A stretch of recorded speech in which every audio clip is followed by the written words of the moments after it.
yet another episode of a Stitchy Chat. It's been a while, that's because of some of my back issues, but I am back. We already had something scheduled and we had to reschedule. So I'm so happy that we have finally sat here. I am sat here with Amy and Gary. So this time it is a couple that we are interviewing. And I really look forward to this. They are the globe-trotting stitcher, and they usually do it together. So we see Amy sat in a very comfortable chair, and Gary is usually behind the camera. And yeah, it's lovely to have you both here. Thank you very much for doing this. Thank Thank you. you. We're happy to be And here. I always go straight in. So please do share with us who you are and how you got into stitching. I think you should go first.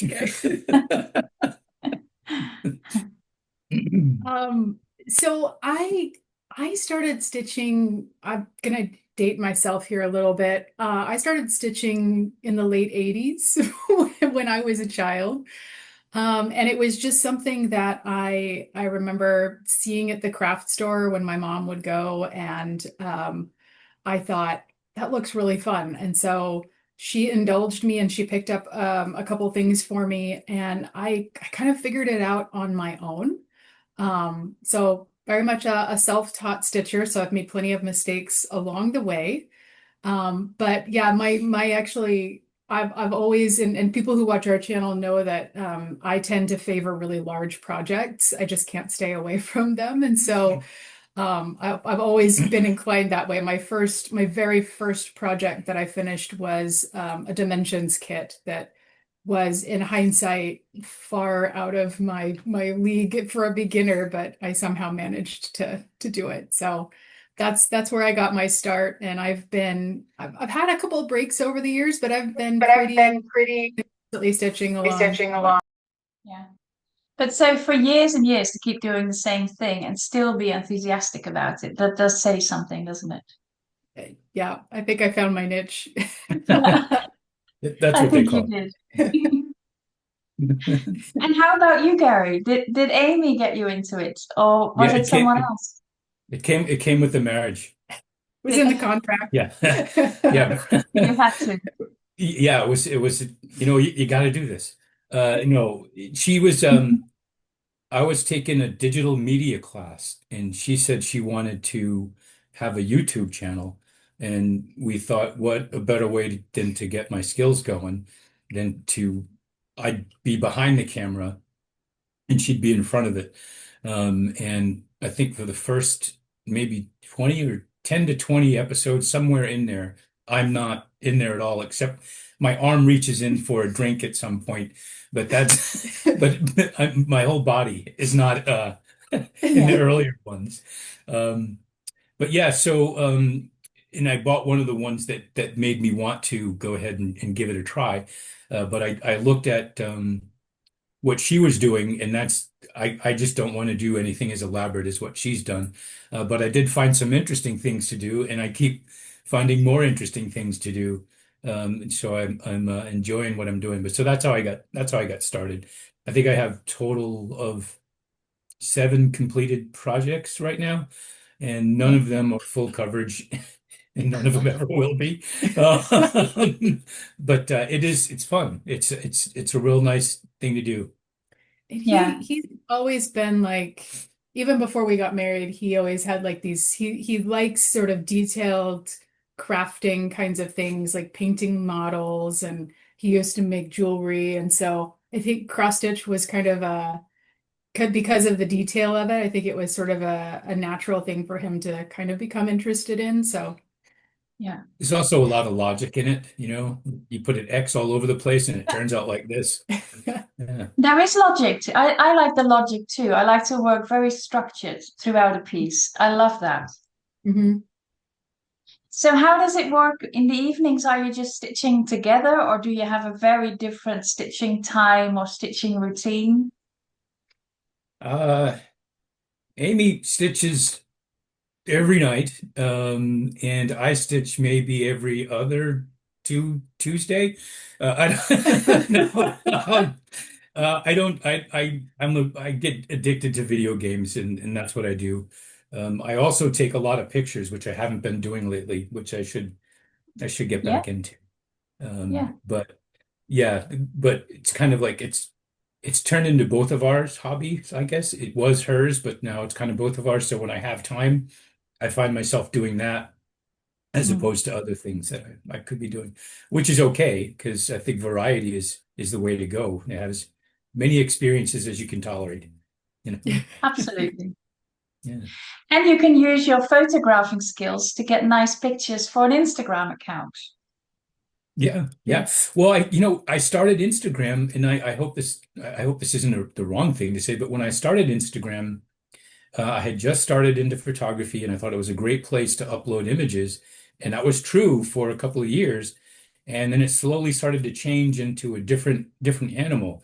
So I haven't uploaded anything in a while because I'm not sure what the site's true purpose is. It seems like everything's turning into a different version of the other thing, right? So it doesn't matter what social media site you go to, it's just a different version of. And I'm Yeah, like, well, where's the ones for pictures, right? It's just straight up yeah, pictures. So yeah, yeah. yeah. I agree. I think also with Instagram, it's very difficult to get your audience, if you will. It doesn't really target specific people. I don't know. I can't really get a hold on it as well as I get with YouTube. Agreed. Yeah, I do post every now and then, and it's nice. It's a great site. It just I'm not sure how it would fit in with what I do now. Right. Yeah. And you started doing it while doing a course on your, I think your video skills or something like that. Did you pass the course? No. Yes, you did. I have to go back next year. Is it, Oh, that's funny. yes, I did. I did pass. Yeah, and it was the funny part about that. I don't know how college levels work where you are, but ours are based on a number system.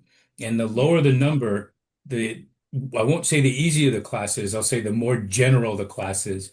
But with math, the lower the number, the lower your math skill is, right? So when I took my math placement test, I was going to start in math 085, which is basically middle school math, like eighth grade, ninth grade math.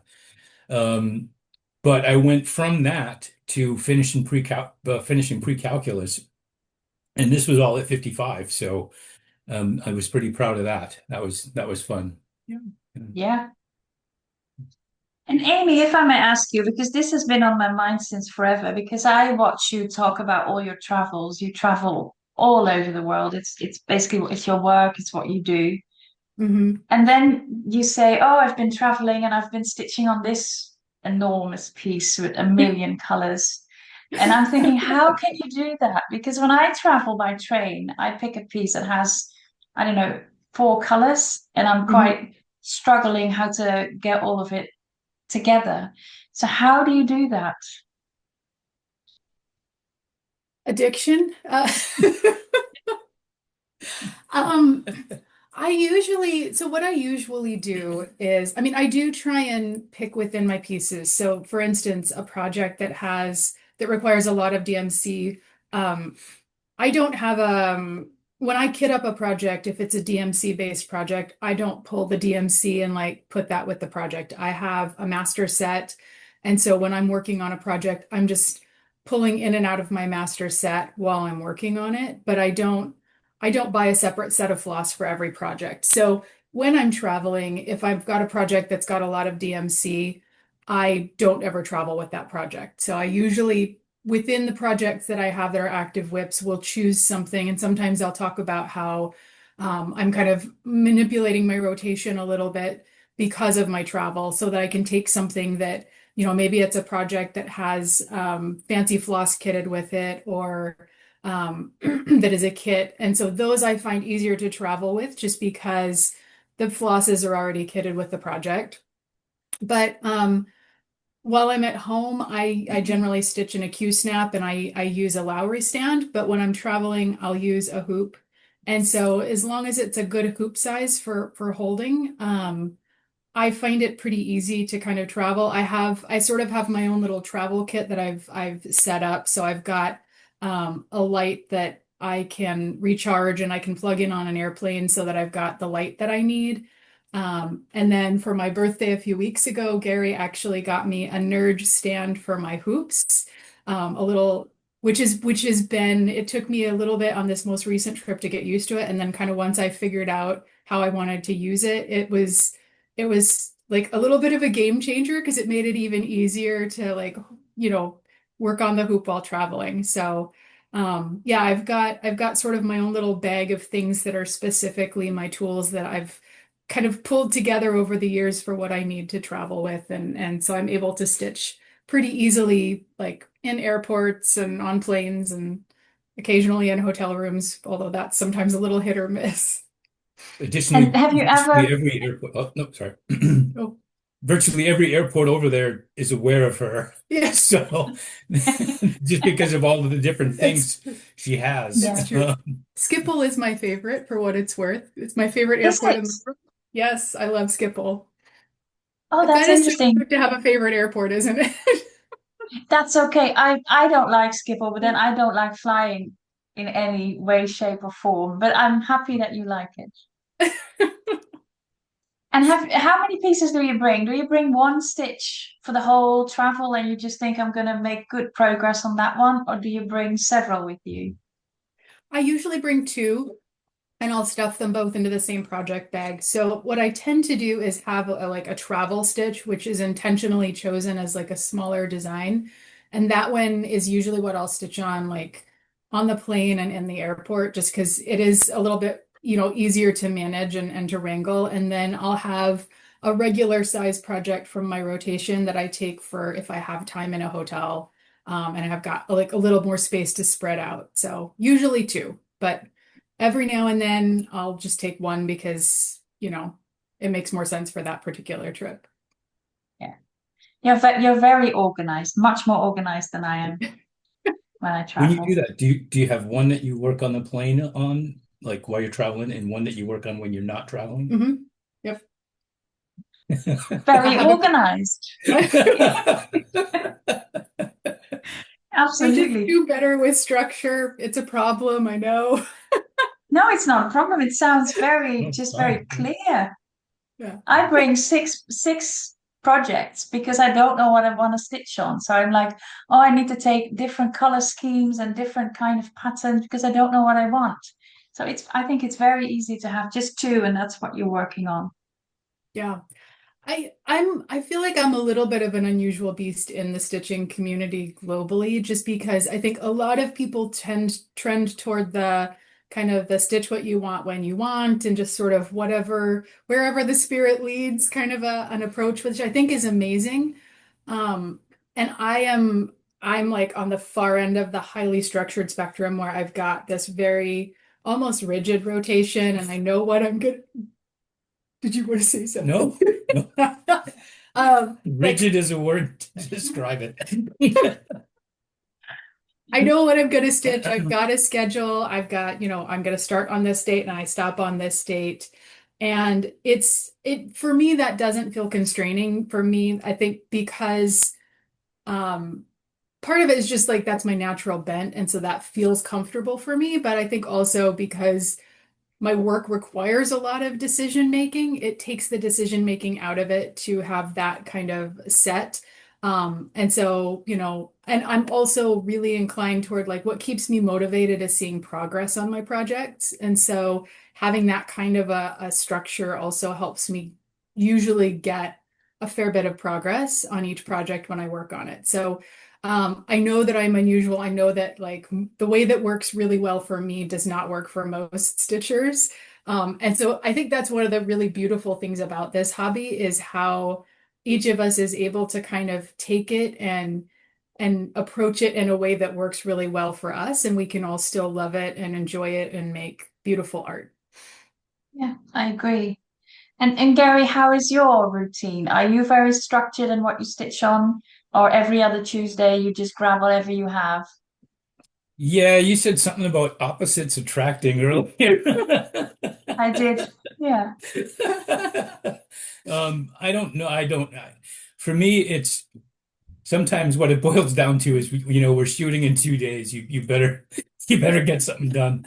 Um, but other times I just want to, right? We generally when I want to, I get a lot accomplished. Right? I think the Mhm. other day I got about a little over 400 stitches in Louis Armstrong done. Oh, Um, yeah. so, but I don't do that every day. It's just when I really want to, I Yeah. do make progress, and because I Yeah. do enjoy it. It's cool. Yeah. So did you get over the mishap with the Louis Armstrong thing? Well, I believe we got over it materially, but I think I'm always going to be somewhat scarred. I That get was a that. lot of work. That was a lot of work. No, I'm not scarred. We're well past that. I think it was a difficult project for my level at that time. And that even though it didn't fit the paper, not paper, but didn't fit the fabric, I still made so many mistakes in that I learned so much from that one little piece. So it has that value, you know. Yeah. Yeah. I feel like you actually modified as a result of what you learned, like how you even approach stitching a project that large and that has that many kind of like Yeah. dense stitches. So Yeah.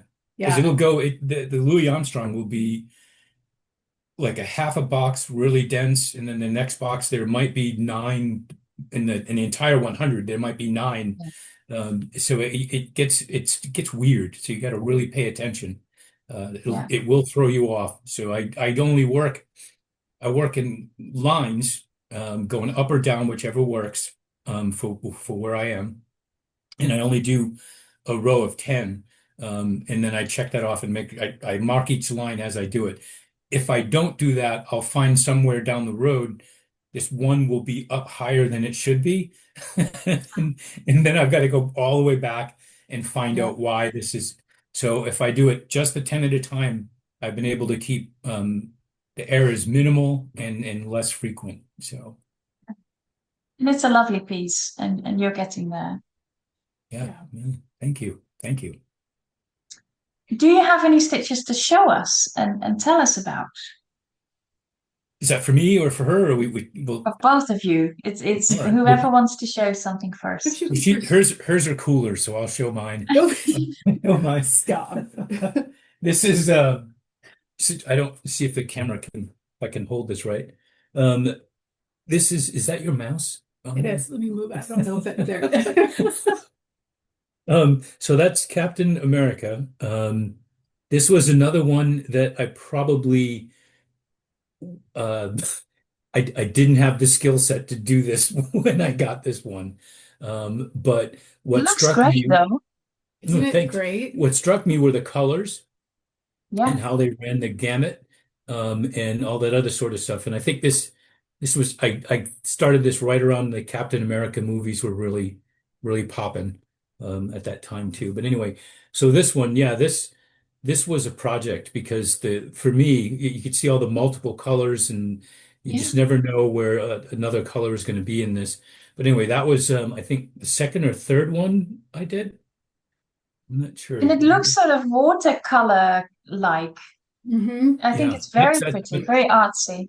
I yeah, think that this drew me in was too. I think this was like Hmm. project 4 or 5. One of my Okay. favorite memories of this project was a few years ago when he was working on this. We went to StitchCon in Cincinnati, and he was like one of maybe 3 or 4 men in this room of a couple hundred female stitchers. That And was fun. it was really fun because it was like a moth to a flame, and all these ladies were coming up and like poking over his shoulder, and they're like, Yeah. "What you working on?" And it Yeah. was so funny because he was just like this big hit, and everybody wanted to come see what he was working on, and they all loved his Captain America. And I loved that. I thought that was really cool. So I Yeah, Yeah. really enjoyed watching that. that was fun for me. Fun for me too. Had a good time, did you? Yeah, so Yeah. that's Captain America. That's lovely. That's very Uh, pretty. and then the other one speaks to my the other reason why I do this is because I find cool ones like this, which is the infamous Batman slap. It's a Batman slapping Robin. It's kind of a cultural reference. It may not work over where you are, but um, there was a meme for a while that was going on social media where there'd be a caption above Batman. It would say whatever, and he would be Oh, smacking Robin. But anyway, I saw a cross stitch pattern of, and I was like, you know what? I think I'm going to do that one. yeah, So I it's did. very cute. And I'm Yeah, very yeah. interested about the color you stitched it on. That's a beautiful color. Yeah, I don't remember. Did we pick that or how did we pick red? I I don't, or think well, not red, but I think it was charted on red, and I don't know, is the original artwork on kind of a red background, maybe? I don't know. I just remember the TV show when I was a kid. So anyway, this was and that was this I one. love that. I've got several others that I've done, but you know, they're all in our videos. I know they are. But I love the very different style that you have. It's very different. Like the Louis Armstrong as well. It's such a different kind of piece. And I I, Mhm. I love that. I love it when people do different things than the regular things. Yeah, it's nice when you look at our work together and you see she's got Yeah. all of these beaded stuff, and I got a guy slapping another guy, you know. Opposites attract. Didn't we say Yes. that? So And what I about brought you, Amy? so I brought a couple of things as well. I'm gonna scoot back because mine are on the bigger side. So one is seasonally appropriate. Actually, before I show that, I should point out behind us, this is the Snow Queen by Mirabilia. Um, and this one, one of the things I love about this is I'm gonna Vanna White this. That's the project that really brought me back to cross stitch. So, I mean, I had taken sort of probably the longest break that I had ever taken from cross stitch. So I kind of was working on project up until maybe 2013, 2014. And at that point, for years, I mean, up until that point, I had always been a monogamous stitcher. And so I found that I would get bored with a project. So it would take me a long time to get anything done. And I had started a few things between like 2013 and 2017, but I hadn't really like gone anywhere with them. And I had finally gotten to the point where mentally I was like, I don't know if I'm ever going to cross stitch again, which now I'm like, what was I thinking? But I remember seeing this project when it was released and it just like stopped me in my tracks. I thought it was really beautiful. And so I went and kitted it up, and that was the start of the obsession that made Gary a cross-stitch widower. The funny thing about that is she mentioned the time of 2013. That's the year we were married. So I had no idea of this cross stitch obsession until a couple of years into the marriage, and I don't know why I was never told. And But now you have to deal with it. That's yeah, right. yeah. Now I'm filming it, doing it myself, talking about it. Yeah. Entrapment. Well done, Amy. Thank you. So the first project I brought to share is another Mirabilia, and I brought this because To help you. yeah, I think you will. This is one of my kind of proudest finishes. It's one of the Oh, things yeah. I've like paid to have. I paid. I usually frame all of my own projects, but I paid an exorbitant amount to have this one framed. So this is Royal Holiday by Mirabilia. And I did this actually as a stitch along with Lynn, the Lancashire stitcher, who I've had the very great pleasure of meeting a few times on trips to England. And I just love this. So for me, this is a really special piece. I think it's really beautiful, and it actually has kind of pride of place in our house at Christmas. So it hangs in our entryway. It's the first thing you see when you come through our front door. And yeah, It's not picked up on the computer camera, yeah. but there are little sparklies all over it. It's real nice. They're Yeah. subtle though. It's not like bling bling. It's just like It's really yeah, tasteful. it's Yeah. like sort of like a Yeah. Christmassy ornament sort of thing. Yeah. Yeah. This is one that so here in the States Beadwork. That's yeah, what the word the is. Beadwork. Glass beads. there you go. We in the States we have a pretty famous framer called Jill Rensel, and she's in another state, but she's known for like the specialized treatment that she gives projects. And so like the ivy and greenery that you see kind of on the, the opposite ends of the matting here are actually hand painted. And then there's Really also some hand painting around that's a little bit harder to see on the camera, on some of these interior mats. So yeah, this one was just, I think it's really beautiful. So stunning. I've never done a Mirabilia, but I've always thought if I'm going to do one, I'm going to do this one because I oh, love the way the sort of the red of the robe is sort of glistening. I just mhm. love that. I think it's so pretty. And this frame is perfect. Just Thank perfect. you. Thank you. Yeah. I can take no credit. One of the things that Jill Rensel's studio does is you send them off your piece, and if you have kind of a vision in mind for it, you can, share that input with them, but then they come back to you and they suggest several different options, and then they work with you to really get the piece to shine. And they're so good at kind of figuring out what's going to really bring out and emphasize the beauty of a particular project. So Yeah. yeah, I think Stunning. thank you. I love this one. Do you want me to put it over here? Yeah, that'd be great. Thank you. And then the other one, I kind of took a different direction. This is an older, I think I finished this one in 2021. And this is a Quaker sampler by Stickedane van der Wienberg, which is, I think it's either a German or a Belgian designer. Um, and so this one's even, even larger.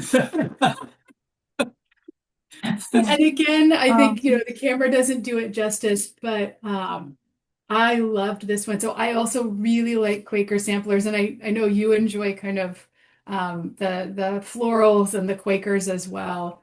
And this yeah. one was a real joy to stitch on. I just loved this one. So it comes out for a few months every year.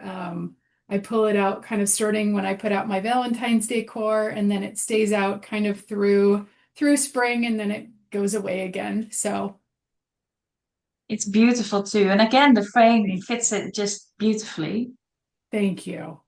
And this is one also on my list. So I don't know what you're Oh, doing, but you have some of my favorite pieces there.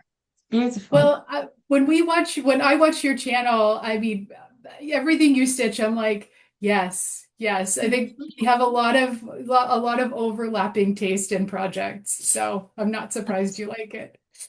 Yeah, it's beautiful, this one. This Thank one would you. also be lovely to stitch bits and pieces just for little pillows and stuff. It's just, Agreed. yeah, Hmm. beautiful. Yeah, it lends itself really well to that.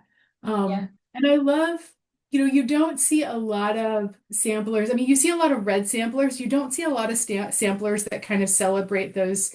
Like there's pink tones, obviously, and kind of like the burgundies, but it's nicely complemented with some really good earthy tones that help ground it. And you just don't see, I think, that color palette a lot in samplers. And so I think that's one of the things I really enjoy about this one as well. Yeah. And this was DMC All gloss. DMC. Yeah, Yeah. beautiful. Yeah. So Stunning. thank you. Um, and then I guess if we have time, I will share one other project. Just because this is a recent finish that I know you have seen that I'm very proud of. And this was my first like major full coverage. My first major full coverage finish, which is rose trellis in. I'm midway through the blocking process because I had some warping on this one, but I finished it in November after almost 7 years of work. And so this is another one that we've decided to send off to Jill Runsell because I think Yeah, I insisted. yeah, he did. He was just like the Good. amount of work that has gone into this deserves a really special framing project or framing treatment. So, yeah. And Anyway, have you done this one with full crosses or with tent stitch? How do you do your full coverage? tent stitch. I think I would never finish it if I did it with full cross. It's because forever, there's doesn't it? so many stitches. Yeah, and I think your last Flosstube, I was watching it, of course, and I was celebrating with you. And at some point, you said, "I've been working on it even at times when I wasn't really into it." Something different words with some a sentiment like that. And Hmm. I thought that's very good because a lot of us, if we don't like something, we put it aside and we never look at it again. But you kept Hmm. going, and this is the Hmm. result. Yeah. I think, I mean, there are stitchers out there who just have a deep passion for full coverage. And Yeah, I've certainly come to enjoy full coverage stitching a lot more over the course of working on this. But it's a different animal. And I think you know this because you've got some full coverage in your whips as well.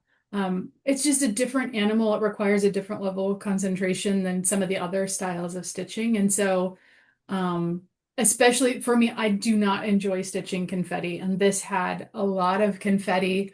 It also has a lot of kind of like white sections, which are actually all the white sections that are in that have like 20 colors of just ever so slightly different whites and grays and blues and pinks. And so it's very tedious stitching. And yeah, so I think for me as a progress stitcher, the slowness of working your way through those sections really made it hard for me sometimes to kind of have the motivation to stick with it. And so I think that's where having the structured rotation of, if I don't stitch on this, it'll never be done. And I love how the final project looks. I really wanted that artwork. And so for me, it was like, okay, I can be disciplined enough to stick with this for a week and then put it away and work on something that is simpler and a little bit more satisfying. Um, so yeah, it was kind of that just have the discipline to see it through. And again, I know that like that kind of approach doesn't work for everybody because it is a hobby and like the whole point is enjoy what you're stitching and so um yeah, I think it was just for me that helped me get through it is kind of thinking about it that way. yeah.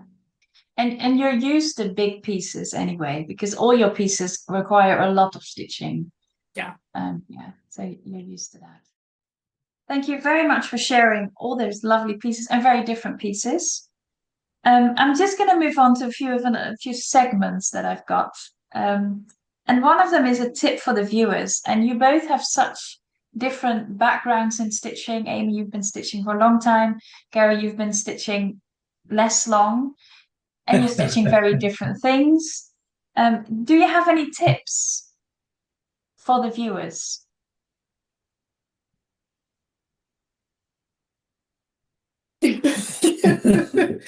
Well, I'll go at it from I'm not really a beginner anymore, but I'll go at it from a beginner's stance. Keep stitching, because you will get tired of it. You'll be working on something and you'll be like, I could be doing something else right now. But when completing the project, it's a nice feeling. Mhm. And there's a reason why you really can't price out the cross stitch work you do because it's not just time and hours and effort. It's also, thought and in a lot of cases it's emotion because nobody does anything that they're not tied to in some way. So just keep doing it. Um, and if you finish one and you don't want to do another one, that's fine. But just finish the one you've got. And it's great when it's done, even if it's simple. I've got one, I haven't started it yet. It's the face hugger from Aliens, and at the bottom of it, it just says free hugs. So you have to just pick Yeah, one, pick something, and if yeah, you want to try it, and try it, finish the project and decide if you want to do more. yeah. At least I was able to figure out that I'm really not I'll probably do one fancy lady, Mhm. right? I'm going to do one fancy lady, and then after that, I'm not doing anything more than the simple to me, simple Yeah. things that I Yeah. do. I think that's a very good sentiment in a world of Flosstube where all of us are having a million whips on the go. And I've recently reduced my whips again because I think it doesn't work to have a lot going. Mhm. Um, but I also find, I and have five models. in different stages of being put together. Yeah. Oh, but that's good, isn't it? Because you can then switch once in a while, and that's okay. Yeah. Yeah. And you are on a floss tube, and that does mean you have to show a few different things here and there. Yeah. Um, but yeah, I think that is excellent advice. So thank you for that. Amy, do you Mhm. have anything to add? I think tackle I guess I'm trying to think of how to express this in a way that makes sense, but like tackle difficult or frustrating tasks in small chunks if you have to. So I think, and kind of going back to the point of what got me through Rose Trellis In is that like, okay, even if I don't feel like doing a lot of this, I can tackle a little bit at a time, and I can, even if it's like one strand a day, there's something about like if you just stick with it, if you just put a little bit of effort into something that you love, you're going to get through it. And I think the same thing kind of applies in the context of, we always hear people talk about, oh, I made a mistake in this project and it went into timeout and then it stayed in the drawer for 5 years. Um, Captain America is full of mistakes. And I think that's a completely natural response to that. So I'm like, if you make a mistake and it's not something you can fudge, you need to frog it. Like, the sooner you get on that frogging and get it done, the sooner you're going to get back to that project and stop being angry at it. But if you toss it in the drawer, there's a project that you love that you may never actually get back to because it's just such a daunting task to try and pick it back up. And so like some of those things, there's always going to be things in stitching that you're like, ugh, really don't feel like dealing with this. I'm super frustrated. But if you take a little bit at a time of those frustrating pieces of it, you can get back much sooner to the part that you love. And so, yeah, it's worth it to like take those bite-sized chunks of the not fun, like the Yeah. eating your vegetables so you can get to your dessert. Stitching the color 939, for instance. If I have to Oh, stitch that one, I don't want to do it, but I have oh, to do it. one of my secrets to like big chunks of color, especially like for stitching a house in a sampler or something where you've got like this big monster element. Um, for me, what I tend to do because I don't want to get bored doing that is I will do one strand of something that's fun in a section, and then I'll do one strand of like the vegetable stitching, and then I go back and I'll do another strand. And so that helps me kind of like get through it like in those small bites. So So that is your advice is do your vegetable stitching. yes, do your vegetable stitching, even if it's just a few bites. We'll take that. I've had some questions from previous interviewees, and they asked if you had a day with a designer, which designer would that be? That's a great question. Um, That was from Sarah from Sony Sarah. that is a great question. Um, I think I think probably Brenda Gervais from With Thy Needle and Thread. I really she's like if I had to pick three designers, like if I were on a desert island and I had to pick only three designers that I could stitch for the rest of my life on a desert island, Brenda Gervais would be one of them. And so I think I would pick her. I really like many of the things that she designs. So I think I would choose her. It's interesting that you choose her because you haven't shown any pieces by her, but I'm sure you've made a million.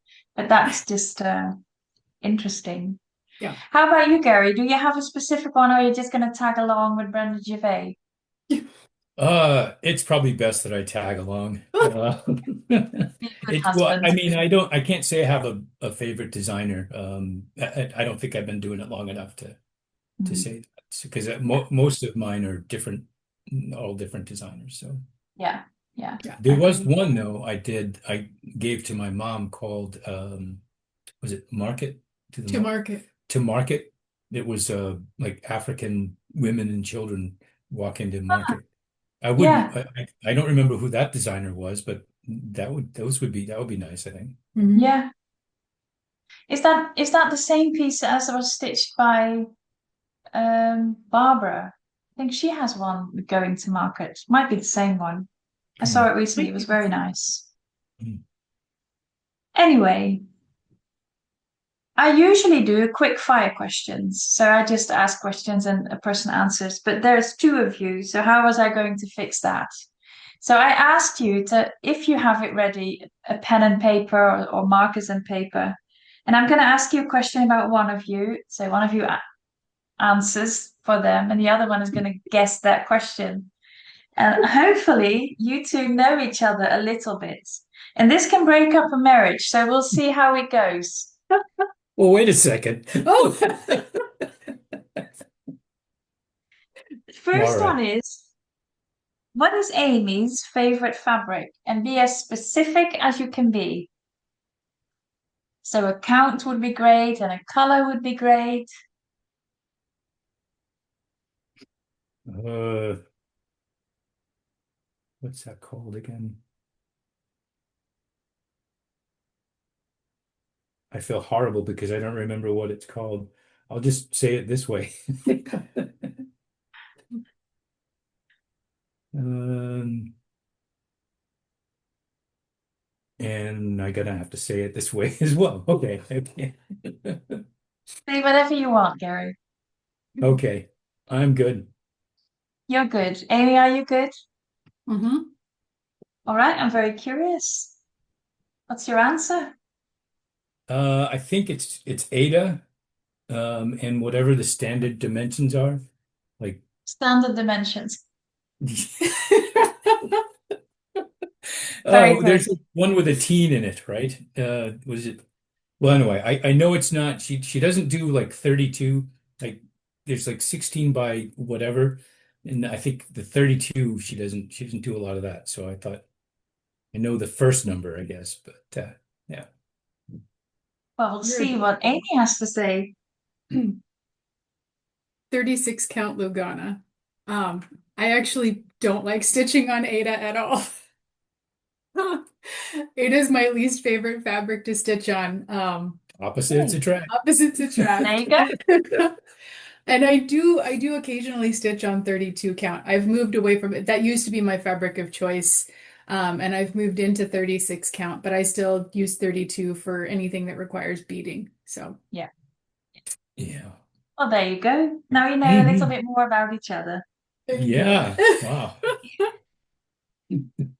What is Gary's favorite cross stitch piece that is hanging on your wall? So it could be from either one of you.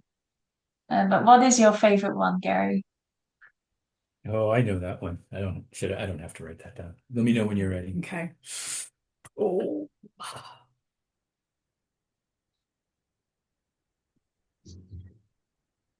Oh, what's it called? Um, Everybody's having brain freeze this one. right? It's terrible. Um, okay, I can't remember what it's called, but my answer would be there was a project that he did a couple years ago that is oh, we should have brought it. It's The IT crowd? no, it's the one with the rainbow and the no, is it rainbow and the different colors like the Oh, that's upstairs. That yeah. human beings. Human Yeah. beings. That's what it is. So it's this, and I forget exactly what it says, but it's called Human Beings, and it's basically like It's a laundry tag and it says human yeah. beings come in all colors. And it's Oh, black and white and rainbow and it even has like yeah. an iron on the top. Like it looks just like a laundry tag. Right. Oh, But I like human that. beings, colors may Oh vary. yeah, colors may vary. And so it Yeah. kind Oh, of I love captures that that. idea of like we all come in different skin tones, we all come in Yeah. different like persuasions, and but we're all human beings. So Yeah. Yeah, I love I In the that. would, end. Yeah. yeah. Yeah, in the end that's but anyway. No, that is not Oh, my favorite one. No, it was up there, but she made one for me. I can't remember the title of it, but it's hanging in our living room and it's like it's Japanese. uh, Ch I think it's Chinese. It's a Buddhist Yeah, design. it's a Buddhist I design. almost said that one. Yeah, and it's really neat. The thing that's cool about it is when you look at it, it doesn't look like there's a lot of work involved, but when you get it close and Like, get it, she had to do a lot of work to get that. And I think I don't remember what it says, but something about tranquility and peace, or oh, something I like love that. that. Yeah, Yeah, that's that very was made with nice. love and swearing. Yeah. I Well, recorded every sometimes. swear. Yeah. That was one that we used to joke about, like throwing it in the fire because I would get really annoyed when I was working on it, but Oh, I threatened to burn Captain America at least 5 times. It was like, where's my But lighter? again, the lesson is that it is now hanging in your living room. So it has it has a good spot and you're enjoying it every day. Yep, exactly. yep, yep. So that's lovely. And just on another note, you stitched something by the IT crowd. IT. Did you just say that? Yeah, it was I gave it to my son and it's moss and it's a silly picture of moss, but it's moss and it says I came here to kick ass and drink milk and I finished Oh my milk. yes. Yeah, I love Yeah. that one. I love that show. It's so British. Oh It's yeah. fantastic. Hmm. Yeah. We love British humor. Yeah, absolutely. Um, who is the most annoyed when frogging has to be done? That was That's very quick, Gary. yeah, it's true. But Actually, I paused a little. oh,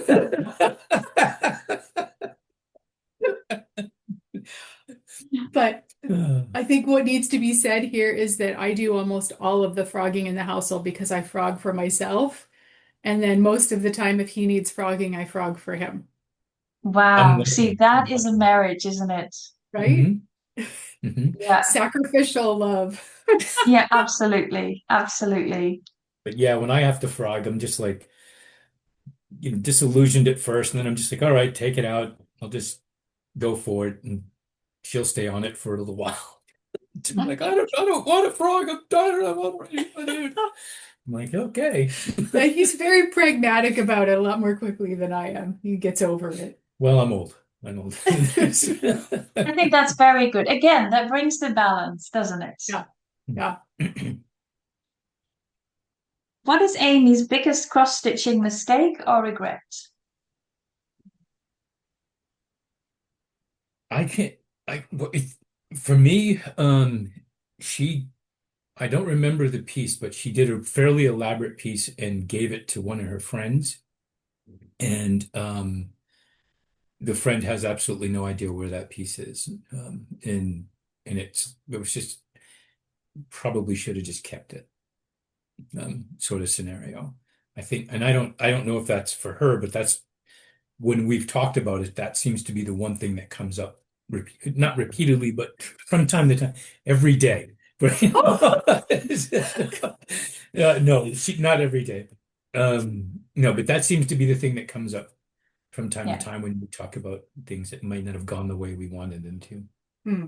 I get But that because you put a lot of love in it, don't you? A lot of Yeah. time. It was that was a project I did like 25, 26 years ago, and I worked on it for a full year, and then I paid to have it professionally framed, and then it disappeared. And it was never I mean, it was a piece that the person had, like, when they saw the pattern in the store, they loved it. And so it was kind of a surprise that when they actually received it as a gift, it didn't seem like they still loved it. So, Oh, well, but there's wanting and having, right? yeah. yeah. Yeah, So that absolutely. it's okay. But I was thinking from a slightly different, I was thinking more like a mistake as far as like on my stitching. Um, I think, oh, the first, I mean, I don't know if this is the thing, but the first thing that comes to mind was a piece that I did for my niece. And this was actually, I finished it in the first couple months that we had our channel. And I was stitching on an over-dyed fabric that was beautiful. And one of the reasons that I bought that particular piece was that the dyer advertised that their fabrics were color fast. And I like to wash my projects when they are finished. You have to. Yeah. There's dog hair in everything. Oh, Yeah, yeah. yeah. It's it's our favorite specialty fiber here. So when I finished the stitching, I washed it so I could get it ready to take it off to be framed as a no, as a birthday present for her. And the fabric ran, and it was a winter scene, so there was a lot of white in it. Oh, And so the fabric ran into the white, and thankfully, with a lot of patience and more swearing, yeah, I ended up getting it washed, getting it washed out. I mean, I think if you don't know to look for it, you don't see the bleed in the project today. But yeah, I think that was one of the biggest like yeah, yeah. yeah. And I feel your pain because Moonday behind me, you can see a little bit of it.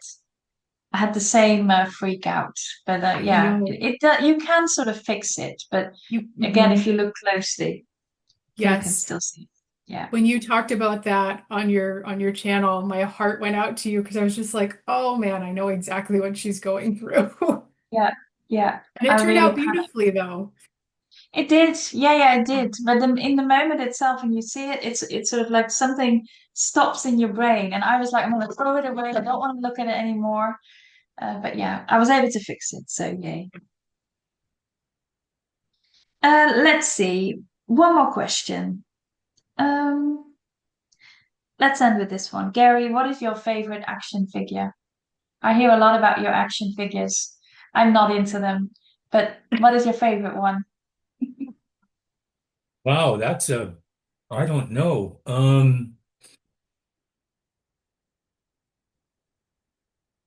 It's hard to say. I'll say this. Right now, the line is a DC Multiverse by McFarlane. He's lost the license for that, but he's put out some really, really good uh, figures that represent DC characters, which would be Green Lantern, Superman, Batman, the Yeah, Flash, Wonder Woman, all of those guys. Um, but there's one, I guess, that it stands out for me in all of those. He's called it probably doesn't fit most people's norms, but he's called the Grim Knight Batman, and he has a grenade launcher and some crazy weapon, and on his back there's a it's like a bat, it's shaped like a bat wing, but it's just a bunch of other guns that are just attached to his back. And I think it was one of the first ones I bought because I thought Batman doesn't use guns. What is this? So, so I was like, I gotta get this unique thing. So yeah, I'd say that would be right now, that's my favorite one. so how many do you have in total? I have a lot. I collected vigorously in the 90s, and I got rid of about half of those, but I still have most of those. So I don't know, maybe 1,000, Oh, but wow. only about maybe an eighth of that is on display. Yeah. A lot of it's in boxes, but it's all from the 90s, all the stuff in the boxes. So, um, and I'm an opener. I don't care if I want to open an action figure, I'll open it. You can't get action figures thinking it's not an investment plan. Right. So it's Collecting not action, like you're waiting for things to get price to get up and then you sell no, it off again. no, the only way you could do that is by volume, and if you stick with a specific subset of figures that always sell. Right. And Yeah. I'm not a toy seller, so that's not my thing. No. Yeah. But But then yeah, for again, if you me, would sell off a collection of 1,000, that's probably people would be happy to purchase that. Mhm. yeah, yeah, they would. I have a lot of a lot of cool stuff. I've got some GI Joes that were re-released in the 90s it was a 30-year anniversary because they initially came out in 1964. So in 94 they had a 30-year anniversary release, and I got a bunch of them. One of them is a Navajo code talker. He's been on my show. Those were the guys who, when they were fighting on the beaches in World War II and in the Pacific, these guys would call in where the shells had to go and where everybody was, but they did it in a coded language, which was the Navajo language. But even that was coded. So if you spoke Navajo, you still wouldn't get it. The Japanese had never heard the Navajo language at all. so they had no way of breaking it. So they played a huge role in this any of the successes on the beaches during the World War II. Either way, I have one, and it comes with the actual code sheet that they used. Future releases of that did not have the code sheet, which was Wow. pretty interesting. Yeah, but anyway, it's just stuff like that. I like to Yeah, collect stuff like that. I love that. Hmm. And this whole Flosstube has brought us to World War II at some point. So we've gone Yeah. everywhere. Well, it's It's been lovely having appropriate. you. Thank you. Thank you. We've really Been enjoyed nice. it. Yes, It's been been nice to connect with you. too much space. Yes. Likewise, I've really Yeah. enjoyed it. I think you two are great. I think it's great that you're both stitching. I love that. I think that's fantastic. And I also like it that you're both doing completely different things, and that's okay too. And it sort Mhm. of blends together in whatever it is you do. So I think that's beautiful. I'm just going to say goodbye to my viewers. Thank you very much for watching. If you have any other guests you would like to see, just let me know in the comments. If you have any questions for Amy or Gary, you can also put it in the comments, and I think they will have a look at some point and reply to your comments. So thank you very much for watching.